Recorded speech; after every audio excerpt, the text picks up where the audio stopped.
If you're watching this video, you probably like K-pop and want to learn Korean. I did as well. I think basically all K-pop stans have at least considered learning Korean, even just for a second, because well, everything is kind of just easier when you actually understand the language.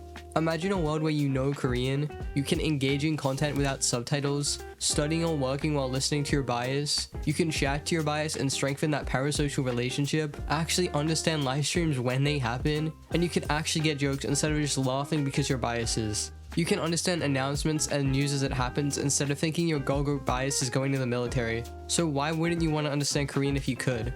I remember when I found Korean music, I was like, wow, this language is so awesome. So naturally I got into a bunch of Korean artists. 2 years later, I knew like 15 words despite spending thousands of hours listening to Korean music and watching way too much content. Clearly, I couldn't learn Korean from K-pop. I must need to grind textbooks and 10 classes, right? One fateful day, I miraculously stumbled upon this YouTuber, Matt vs Japan, who learned Japanese from anime? So naturally I thought, if he could learn Japanese through anime, why wouldn't I be able to learn Korean through K-pop? And while his methods are ineffective and iffy, they do kind of work. And okay, to be honest, I don't think the average person, myself included, is just going to learn Korean by jamming to your faves and staring at your bios without trying to learn or putting in the effort to do so. But by the end of this video, you have literally everything you need to go from zero Korean to understanding anything while enjoying your favorite groups. This video is kind of long, so if you already know some basic Korean or have learned a language before, feel free to skip to one of the following timestamps on screen that fits your level. Now, let's go baby, it's fluency time! I won't spend too long discussing how we learn languages as it's a massive question that people are still figuring out. However, there are some things we do know that can be helpful for learning Korean, and that's basically what this section is about.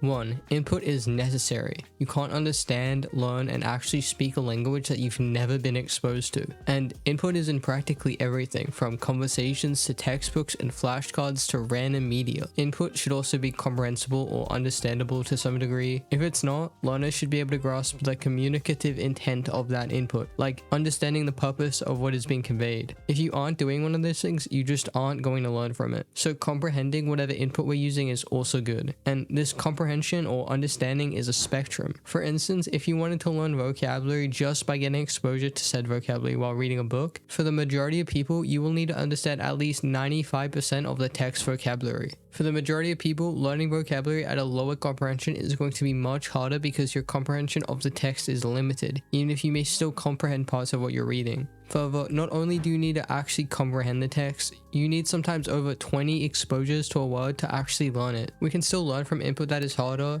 and we can learn words using explicit means like making our own sentences or using a dictionary as well. If you're interested in how vocabulary can be learned in a second language, Paul Nation has amazing research on it, and his book Learning Vocabulary in Another Language is worth checking out. It goes over a lot of research that covers vocabulary learning, and it's pretty easy to understand, so you don't need to know a bunch of linguistics jargon to read it. Regardless, input is seen as necessary or fundamental in practically all theories and methods. 2. Research is fairly suggestive of explicit grammar study helping. Explicit grammar study isn't just being taught a grammar structure or learning it in a textbook. It includes things like corrective feedback, exercises and activities that raise your awareness of a structure, and so much more. While I'm not going to claim research suggests that explicit grammar study leads to implicit knowledge, it can lead to explicit knowledge, and some researchers argue that this knowledge can be automated so that you can use it whenever you want. Again, I'm not super educated about this, but Language Jones has a great, fairly short video that discusses grammar learning that I think anyone would benefit from watching when deciding if they want to study grammar or not. Explicit study can also help with things like morphological awareness, which I personally think is really valuable for Korean. Morphology is essentially just studying the structure and formation of words, so a word can have multiple morphemes. For instance, for Korean, morphological awareness could look like understanding how different verb suffixes change a noun. Morphological awareness impacts learners' reading, spelling, and thus vocabulary learning, so it can be really important. We can also do implicit grammar study, which may look like a textbook or teacher using a new grammar structure over and over to you but not teaching you it. Or maybe you say something wrong and your teacher repeats what you said but in the grammatically correct way. Or maybe you watch some content and pick up on a grammar structure and its meaning from context. When we learn grammar implicitly, it's worth still paying attention to the grammar, as that can help with learning, and incorporating implicit and explicit grammar study is a really good way to learn grammar. My point is basically just study grammar if you want to study grammar. It's very unlikely to be detrimental to your learning, maybe will actually help, and maybe just watch the language turns video. 3. Research is also suggestive that speaking helps with input, as in it can make your input more efficient. So if you want to speak or you want to do the things that will improve your Korean the fastest, then speak or write or find some way to practice producing the language. Personally, I don't really think it matters when you start speaking if you want to, and it's also completely fine to not speak if you have zero interest in doing it for whatever reason. Just do what you want. Before I actually start, I just want to say that even though this video is a guide, I can't actually make you learn Korean or spoon feed you the language. You have to decide for yourself at each step of learning what's next. There is no singular way of learning Korean that is perfect for everyone, so you need to figure out how you can do it yourself. One way you can do that is by reflecting on what you're doing and if it's actually helping you and working, but hopefully this video can make that easier. Anyway, I don't want to spend too long discussing how to learn the basics because there are a lot of great content explaining how to learn these things, but I still want to touch upon it for those who are new to Korean and give some personal recommendations. Korean has its own alphabet, Hangeul, which is pretty simple to learn. It may still take you a few days to learn it and longer to get comfortable, but that's pretty normal. Honestly, the best thing you can do for yourself when learning the alphabet would be not using or memorizing romanization and learning sound change rules fast. With sound change rules, I'm not saying you have to memorize them all and use a table. I'm just saying you should learn them so that you're aware of them and maybe practice them. If you do forget one or don't know how to say a specific word, just look them up or check a dictionary.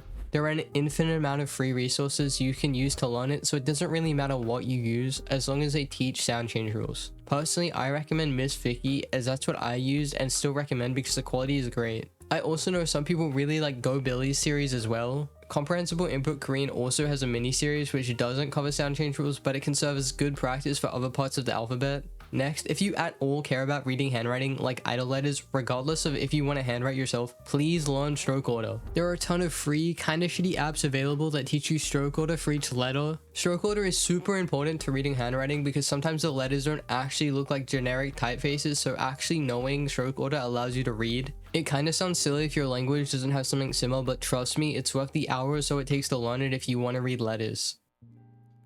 Vocabulary is pretty important to learning a language, and while it isn't everything, we honestly need a lot more of it than people realize to do and understand certain things. But don't worry, it's really not that hard to learn. It gets easier over time, and if you're learning new vocabulary every day, before you know it, you'll know a bunch. When we're talking about learning and remembering vocabulary, one of the most important things is that the vocabulary is actually relevant to us. In my opinion, this is part of why K-pop can be so helpful for learning Korean. The majority of the words you encounter when watching K-pop are obviously going to be relevant to you as a K-pop fan because knowing them means you're going to understand K-pop better. But also, you actually care about what is being said and who is talking, therefore making that speech more relevant to you. The great part about learning vocabulary is the majority of high-frequency words are going to appear in everything. I personally think using an Anki deck or any form of space flashcards if you hate Anki is a fairly good way to do it. But if you don't want to do that, then essentially you just need to see the words a lot and probably understand them. Later on, I do discuss how we can use K-pop to learn vocabulary, but right now I want to discuss Anki and how to use that. All this information can then be applied to learning words from K-pop anyway, so let's get to it.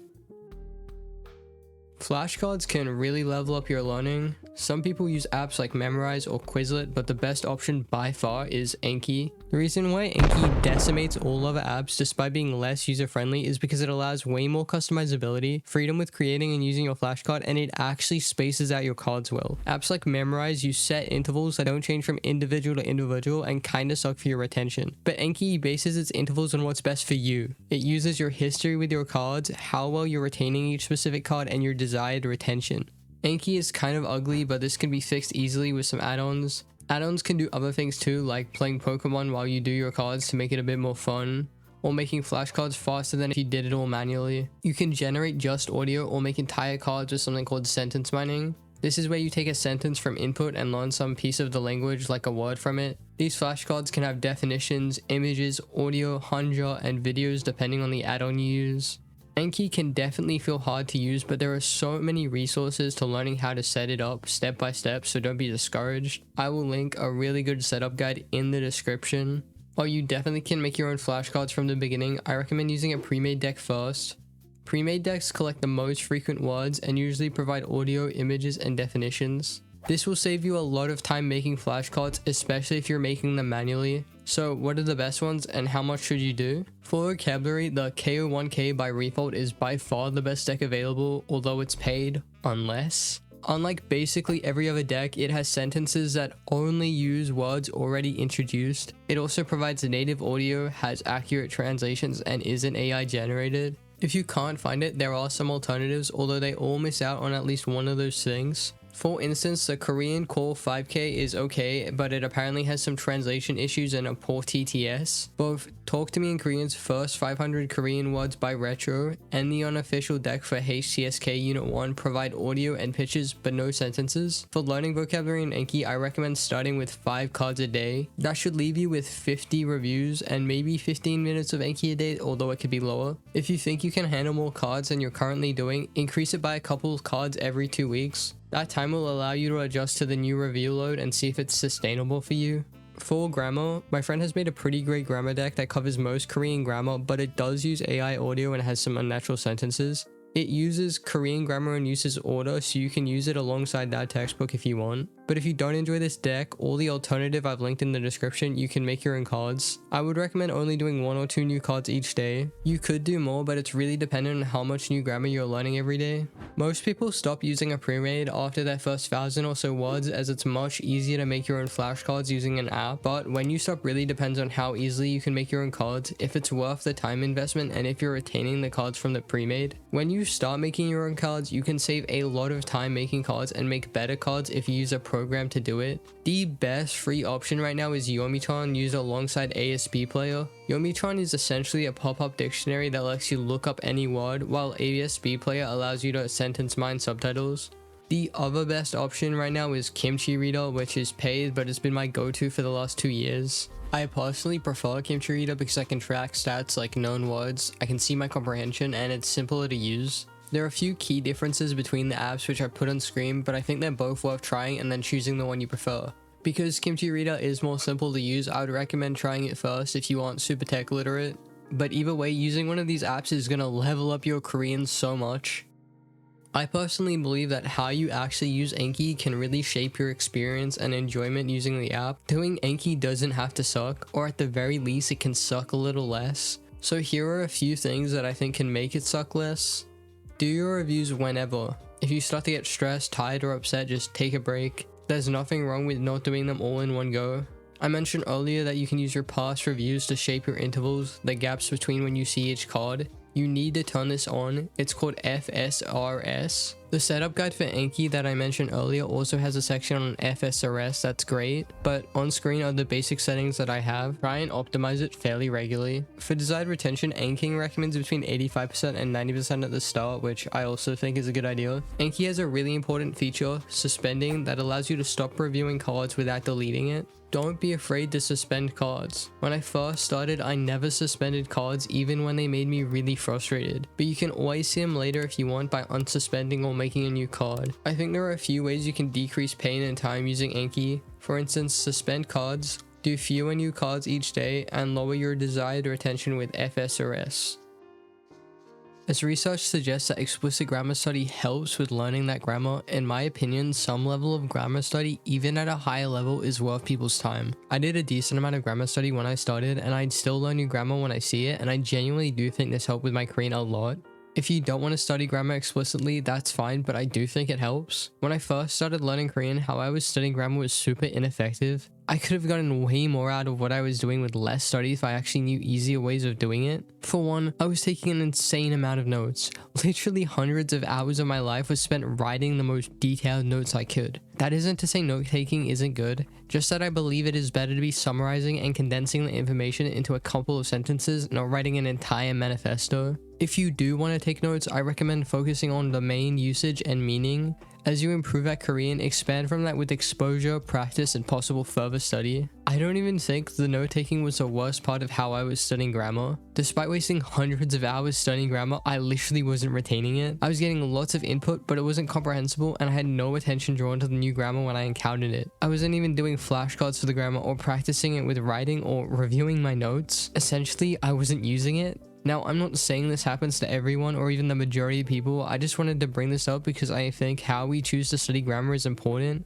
If we aren't encountering something or using it, then we can't expect to remember it regardless of how good our notes are. But if we are encountering it, getting repetition, having it be relevant for us, like seeing it in cool K-pop content, and this is happening regularly, then it's going to be much easier for us to learn it. Eventually, I did start making my own flashcards for grammar, and the difference was crazy. I could watch something and find a grammar structure I didn't know, spend 5 minutes reading a grammar explanation, make a quick flashcard, and then actually remember it the next time I saw it in input. The flashcards were essentially preventing it from completely slipping out of my brain. When you're a complete beginner, if you're spending enough time with the language, you should be seeing practically everything any good curriculum is teaching you. However, as you progress, you may study grammar you don't see super regularly or right away, which means you're more likely to forget it, especially if you don't have a flashcard for it. Relearning grammar is fine and normal, but if you set yourself up well, making sure you're learning relevant grammar and getting regular repetition of it, whether that's by using it or doing flashcards or something else, then the amount of relearning you'll have to do should be much less.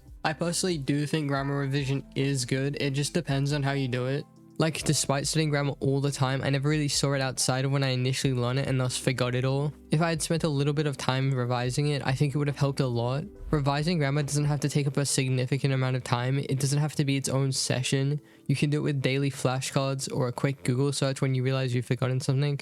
Literally just using the language consistently counts as revision in my mind. Some textbooks have a lot, and I mean a lot, of grammar exercises, and whilst doing some of them might be worth your time, grammar drills aren't the best. Research is more supportive towards other activities like conversations for improving your grammar skills and retaining the new structures. So if you're limited on time, I wouldn't recommend spending it all doing grammar exercises. I want to make a whole separate video discussing various grammar resources for Korean, but for now I recommend Korean Grammar in Use, Billy Go's YouTube series, and Maybe Talk to Me in Korean, although it teaches in a horrible order and you need to read book 2 to use book 1 materials. But you could really just Google or search on YouTube whatever grammar you want to learn and find a few decent videos on it. I just would recommend staying away from HCSK. As someone who has done the whole thing, it sucks balls. Now, if you want a grammar plan, here's a quick one. Use Korean Grammar in Use. Each day, learn at least 1 new grammar point, preferably 2. Then get a flashcard for that grammar in Anki. You can use the grammar deck I recommended earlier. And then every day, do your grammar deck as revision.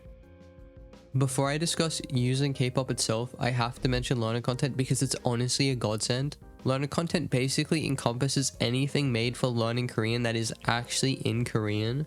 There are loads of options, from graded readers to podcasts to gaming videos that start from literal zero and can take you to an intermediate level. If you don't know what a graded reader is, they're essentially just books at a specific level made for learning a language. Almost all learner content is tailor-made for a specific level and designed to teach you new vocabulary, grammar, and other parts of the language for being very comprehensible and using lots of exposure. The vast majority of the language taught in learner materials will appear in everyday Korean and K-pop content.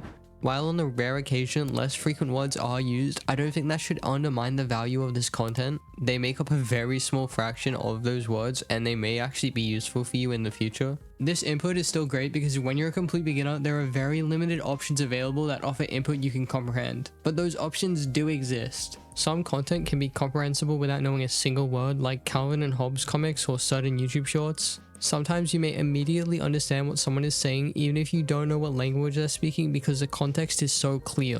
Some learner content is intentionally like this, particularly for complete beginners. If you want content like this, I recommend Comprehensible Input Korean's beginner series and beginner textbooks. Textbooks are written in a way that any Korean used is comprehensible to you, which lets you learn the grammar. As you get better, more and more options become available. You'll be able to consume more comprehensible input Korean content, beginner podcasts, and even some graded readers. Again, remember the goal is to be comprehending something from the input. Personally, I really recommend graded readers or podcasts made by actual company with a set curricula, although you can and should still use other learner content. This is because a curriculum is more likely to keep track of the vocabulary and grammar they're using and reuse that language. They will also slowly increase difficulty while maintaining comprehension, which helps develop your skills. A lot of this content will provide definitions, but if it doesn't, don't let this stop you from searching things up and gaining some understanding of what you don't know. That being said, it is okay if you don't want to search things up. These materials are designed for you to sit back, relax, and naturally gain an understanding.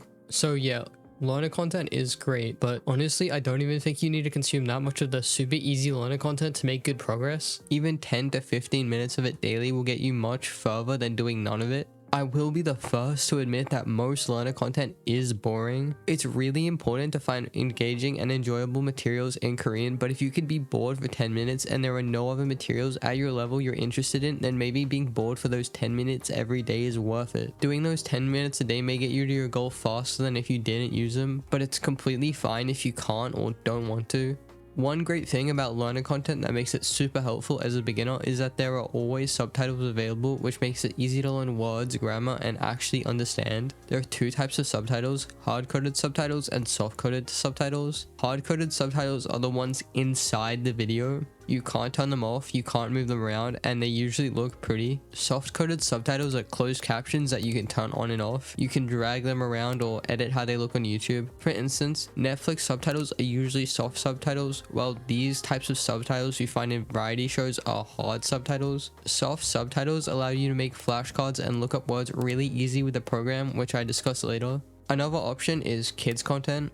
While some content made for kids can be pretty challenging, there are also some easier options like books made for kids first learning how to read. Plus, there are loads of cartoons available with Korean audio on YouTube for free or on various streaming sites. Basically, every Disney and Studio Ghibli movie has a really good Korean dub if you use a VPN or know how to find it.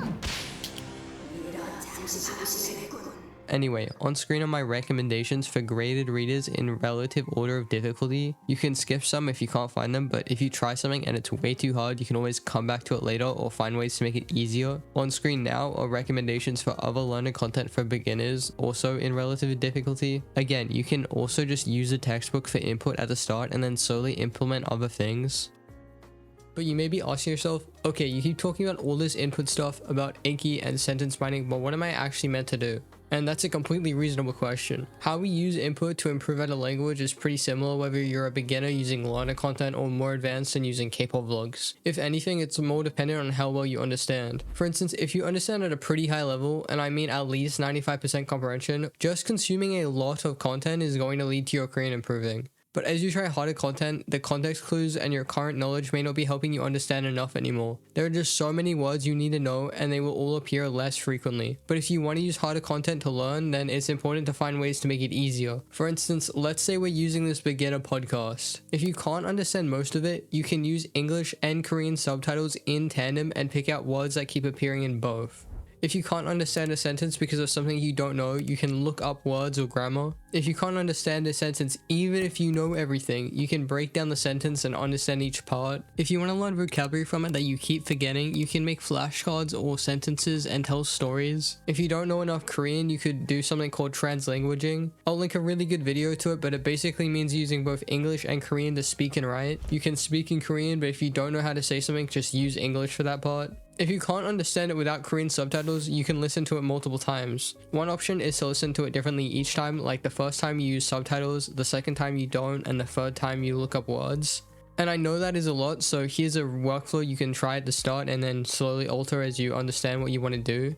Pick a video you understand as much as possible of that's interesting to you. Listen to it once with Korean and English subtitles, looking up things that don't make sense to you. Then listen to it again without any subtitles. Then listen to it again once more with Korean subtitles only. You could do this over multiple days if you wish, doesn't really matter. The same would apply if you're reading or using a graded reader. We're gonna read it twice over, looking up some words and making flashcards for things we don't know, and we're gonna pay attention to the translation to solidify our understanding. Again, we want repetition, relevance, and rate when we're trying to learn. Relevance is going to be harder when you're using learner content, but if you're using Kpop, it should be okay. You can get repetition and rate a few ways. For instance, rewatching things or consuming content on a similar topic, or making flashcards or using the language and writing in conversations. But you don't have to consume anything you don't want to. You don't have to rewatch or reread anything if you don't want to. Instead of doing that, you can just go and consume content you understand some of, which uses similar vocabulary and grammar instead. Genuinely, just don't overthink it. If you're consistent, get a lot of input you understand, and are doing some study, you're going to learn Korean. So try multiple things, try multiple ways of using them, and experiment.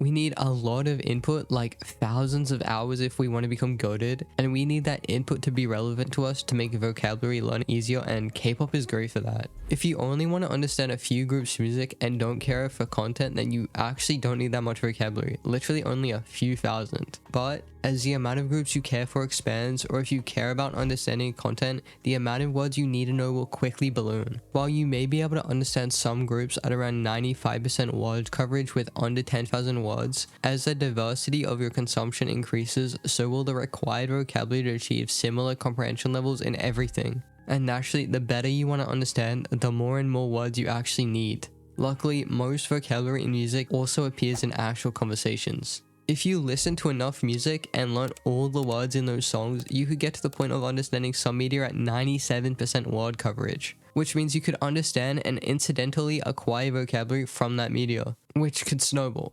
You learn words, you unlock new content that you understand enough of to incidentally acquire vocab, you consume that content and actually learn those words, and then you unlock even more content. So how do we actually apply this?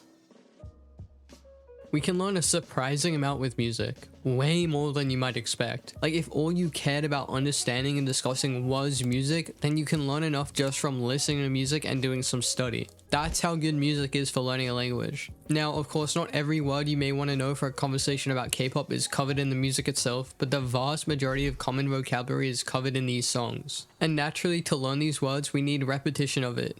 In an ideal world, when we are learning vocabulary, we should be regularly encountering the words in various understandable contexts a lot, and music provides an easy way to regularly encounter vocabulary. If we then incorporate other things like grammar study, using a dictionary or using a translation, and making flashcards, we can then make the songs a lot more understandable to us and a lot better for learning. So basically, while we need a lot of exposure to learn vocabulary, it is really easy to achieve this from listening to the same music a bunch. And it's much easier to listen to the same music a lot than it is to rewatch a movie 50 times. Of course, conversations about K-pop don't involve two people singing at each other, so if your goal is to have discussions or watch K-pop content, you're going to want to understand speech. If you already understand K-pop, actually understanding speech isn't as hard as it may seem. I do think it's worth noting that lyrics aren't necessarily as representative of actual speech as one may expect. You're naturally going to find words, phrases, and grammar that appear much more often in music than conversations, and you're probably going to notice a difference in comprehension if you listen to music and then go and watch a video. So if your goal is to understand video content, then it's worth consuming other forms of content outside of music. Now, of course, there is a lot more to understanding conversations than just knowing the words, but if we are only talking about vocabulary, this knowledge is completely transferable. There are genuinely so many words I learned through music without even realizing or trying, and so many more I learned super easily when I did actually try, so I think music can be great for vocabulary building.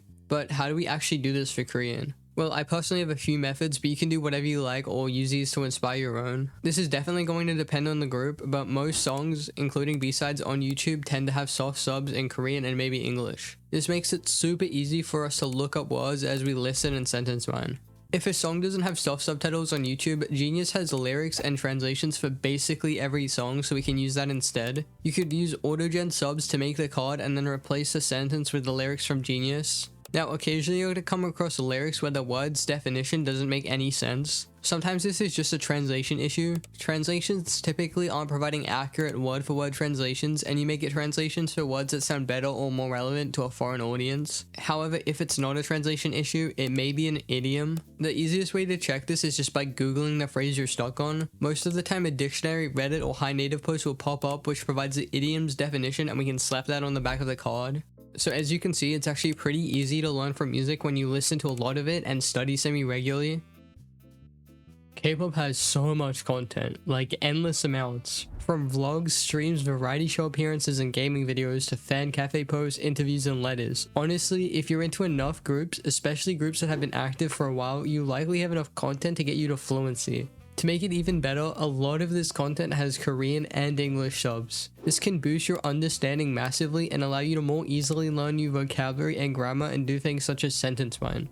In my opinion, as you progress in Korean, it's worth relying on English subtitles less. You can still use them, but the focus should be on the Korean ones. Otherwise, if you're only using English subtitles, it's easy to learn nothing, or at least much less than you otherwise would. With Korean subtitles in particular, soft subs are just superior as they allow you to easily mine K-pop content, so if your faves offer them, you've struck gold. If you want to find channels that have soft subs, you can use Kimchi Reader's discovery page. You don't need an account to use this feature, so I think it's worth checking out. The discovery page can also tell you which video content is easiest. If you do use Kimchi Reader, they will calculate your comprehension. Just like with learner content, certain native content can be harder than others. This can be for a multitude of reasons, from more vocabulary being used to different types of speakers to the audio quality. Figuring out why something is harder for you may make it easier for you to actually deal with those issues. In a way, each type of content and each speaker has their own domain of vocabulary that they use that may not be common in other speech. A domain could really just be any group of media or speakers that have some similarities.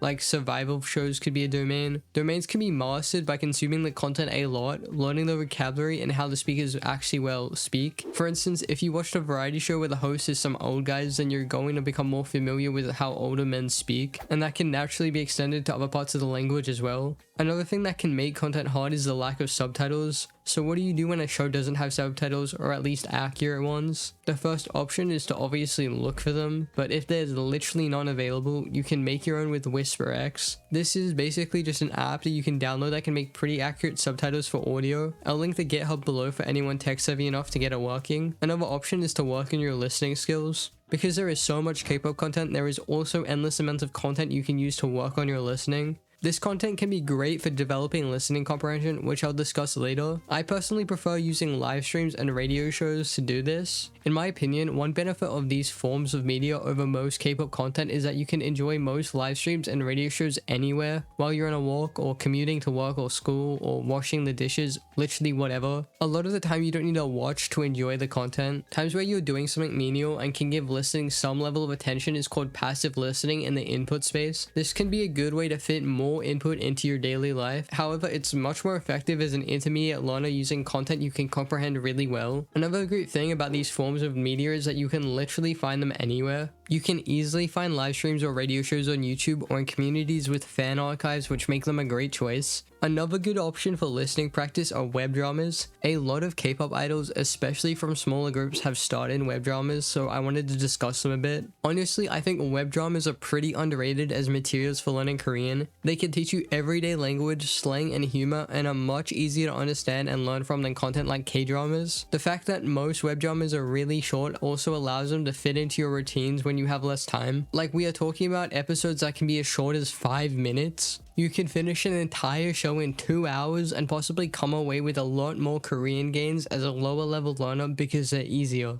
If you're trying to find web dramas, I'll link a playlist in the description, but honestly, any idol who's been on a web drama will have a My Drama List page you can check, so you can just check your faves that way. And if you want to spice things up, you can use Korean and check their Namu wiki. Another bonus about web dramas is that the majority are free and easily accessible through Viki or YouTube. No need to sail the seas for them or steal your parents' credit card. You can just turn on your phone and instantly start watching. K-dramas are also an option, but they're quite a bit harder, especially for listening. So if you want to use them to work on your Korean, I would just wait a bit to do that. Anyway, now that we know what we can use to work on our listening, how do we actually work on our listening comprehension, and what are some of the issues we deal with when it comes to listening? I won't go too in depth about listening comprehension, that would need its own video, but I still want to touch upon it because it's a really important part to understanding a lot of K-pop content. Listening comprehension is its own skill, and even though it relies on having various communicative competencies, for the average learner you probably need to dedicate extra time and effort to improving it. This can thus make any content without subtitles much harder for some learners. You need good listening skills if you want to understand music without lyrics or anything that lacks word-for-word subtitles like variety shows and live streams, and any random voice message or video clip that can be shared. So how do we actually improve listening comprehension? Or rather, what are some of the issues that cause poor listening comprehension? Sound change rules are important and worth learning first. If you don't know sound change rules or aren't comfortable with them, it's going to be much harder to understand Korean. If you understand the phonological rules that come into play with Korean, then everything becomes easier. It's also worth considering if you actually understand what is being said, as that can make a world of a difference. Further, who are you actually listening to?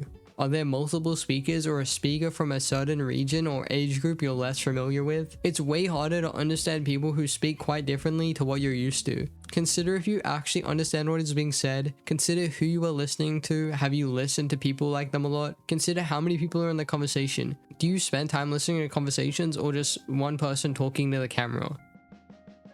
Korean has sounds that languages like English don't have. When we are babies, we have a large phonemic inventory that eventually becomes smaller to match our native language by essentially disposing of sounds we don't use. This means we have to actually relearn how to hear these sounds, which we can do. If you can't actually hear the difference between two sounds, then actually figuring out what words someone is saying is much harder unless you have some clues to what the language chunk may be. Naturally, by listening to a lot of Korean, you're going to be able to start to differentiate them, but you could also do some drills to practice the difference. There are loads of videos on YouTube that compare different sounds to help learners differentiate them, so something like that could be used. Further, speech is not as perfect as we may realize. There is something called Resyllabification, which Language Jones has an amazing video where he explains it way better than I can. But essentially, it's related to changing where syllables start and stop. As David Crystal put it, Resyllabification refers to a reanalysis which alters the location of syllable boundaries. Our phonology, the sound system, is not the same as our syntax, which is how we arrange words and phrases within a sentence. Because our phonology isn't dependent on the syntax, the phonology is actually working on syntactic units, like phrases that are larger than a word. This actually happens all the time with Korean. Some sound change rules are actually resyllabification, so you may have heard of resyllabification because of that. This goes a lot further with Korean, like palatalization, which is a phonological process by which consonants acquire a second palatal articulation or shift their primary place to or close by the palatal region. Basically, what you need to know for Korean is that there are 3 palatal consonants. When the final consonant is this or this, and the following syllable is one of these, then the final consonant becomes a palatal consonant because it is easier for us to pronounce. The key takeaway from this is how something is said in actuality, colloquially, is not actually going to sound like what we think that thing would sound like if we pieced it together like Lego. But learning from K-pop isn't just limited to listening and watching things. We can also read. YouTube has this amazing niche feature that you should totally try out right now called a comment section. This means that basically anything on YouTube can provide opportunities for you to learn Korean. If you can find Korean comments, especially at a lower level, they can be super helpful. Not just for learning new words and grammar, but also for understanding the plot of what you're watching because they're generally easy to understand. So if you aren't watching beginner content or supplementing beginner content with K-pop content you're going to watch anyway, then read comments. If you want to justify binge watching stages, you can always just read the Korean comments because there are probably some comments you can learn from. I still learn Korean from comments years in. This extends further to fan cafe, Twitter, and forum posts. Any place a fandom can chat will give you really good input that will help you understand your faves better. Personally, reading comments for music I like is really enjoyable considering I don't get to talk about all the songs I like as much as I want. Also, this can provide really easy ways to interact with people who share your interests. Sites like NamuWiki provide a lot of info on your faves, their music, the shows they go on, their lives, literally anything, all available for you to immerse in. They're a bit harder than other K-pop content, but they're great for making cards and are typically really relevant to you. Another nice part about NamuWiki is that it links all the sources which you can just go and read or watch afterwards. In general, all these sites, including YouTube comments, are easy to mine, so go get it. Learn some new vocab and grammar and become the Korean GOAT. I put this at the end because I thought it was kind of niche. I don't know how many K-pop fans actually care about reading the news about their faves in Korean, but in my opinion, the benefit with learning to understand this stuff is that you can understand news without translations and the ambiguity they sometimes provide. Sometimes translations are just wrong, and not in a trained professional translator translating in a way that is culturally understandable to a foreign audience way, but in you're reading a translation written by someone who barely knows Korean and is using Papago. Or, in the case of Solar's enlistment, the site used their copy-paste English notice they used for male idols who go to the military because they didn't have a translation for idols temporarily suspending the service. So being able to read K-pop news from first-hand sources is almost always better. But reading news in general is pretty hard and requires a big vocabulary. The vocabulary used in K-pop related news is much smaller and quite repetitive. Because of this, it's pretty easy to get the vocab down as a multi-stand. News on comebacks, teasers, concerts, dates, and outfits are a great place to start. Then topics like what an idol has said or done. On screen are a few good options. If you want to expand into other types of news, I recommend checking out kids' news sites first. They also do offer K-pop news as well, but I just think in general this is the best place to start. With the amount of Korean you learn exclusively from K-pop, you should eventually reach a level where hard, non-K-pop related content becomes more accessible. Things like YA books, simple non-K-pop news, or basic science should be at a 95% comprehension at that point. This isn't to say they're easy, you may still need at least 10,000 words, but you can totally branch out from just K-pop with less effort than one may assume. And to keep it K-pop centered, you can start with book recommendations your faves have given. Heck, some K-pop groups even have short webtoons you could start with. Really, at this point, just follow your interests and don't overthink it. That's basically everything I have to say for now. This video ended up being super long and unironically took me hundreds of hours to make, but if you've sat through it, hopefully you've actually taken something valuable away from it. If so, subscribe for more. K-pop can be used to learn Korean, and you can make insane progress using it alongside other resources like grammar and flashcards. If you actually put the time and effort into learning Korean and get sufficient input, you're most likely gonna end up pretty damn good. And regardless of what you actually want to do once you've reached the point of understanding almost all K-pop at like 99% plus comprehension, the world kind of becomes your oyster, so go and explore it.